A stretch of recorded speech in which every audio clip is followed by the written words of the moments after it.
గారు. ఈరోజు మనం ఇంత విశాలంగా ఏది కావాలంటే అది మనము ఈరోజు అనుభవిస్తున్నాము. ఎందుకంటే ఈ సుఖ సౌకర్యాలన్నీ అగ్రవర్ణాల చేతిలో మాత్రమే ఉండేటివి. కనుక ఆ రోజు ఈరోజు సమతా సైనిక్ దళ ఆధ్వర్యంలో డాక్టర్ బాబాసాహెబ్ అంబేద్కర్ 134వ జయంతిని పురస్కరించుకొని దాదాపుగా వేలాది మందితో ఇక్కడికి ర్యాలీగా రావడం జరిగింది. బాబాసాహెబ్కి ఘనంగా నివాళులర్పించడం జరిగినది.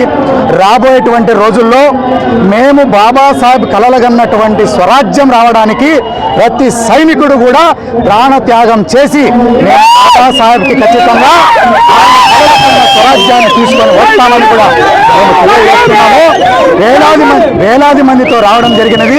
ప్రతి పల్లె ప్రతి పండగ ప్రపంచంలో ఒకే ఒక పండగ, అది ఏప్రిల్ 14, అది బాబాసాహెబ్ అంబేద్కర్ జయంతి. ఇదే కాదు, ఇంటర్నేషనల్ అంతర్జాతీయంగా జరుపుకునే పండగ ఇది. కాబట్టి ప్రతి పల్లె నుంచి పట్టణం నుంచి దేశవ్యాప్తంగా జరుపుకునేటువంటి పండగ కాబట్టి ప్రతి ఒక్కరికి కూడా మాకు తోచినంత సహాయ సహకారాలు, పేదలకు ఏదైతే ఉందో వాళ్ళకి ఉచిత అన్నదానము, రక్తదానము లాంటివి ఎన్నో కార్యక్రమాలు మా సమతా సైనికులు చేస్తూ ఉన్నారు. ఘనంగా ఈరోజు గర్వంగా ఉంది. భారతదేశానికి ఒక దిశానిర్దేశం చేసినటువంటి వ్యక్తి బాబాసాహెబ్ అంబేద్కర్. ఒకటే చెప్తా ఉన్నాం, బాబాసాహెబ్ అంబేద్కర్ గారిని అవమానించే ఏ నా కొడుకునైనా సరే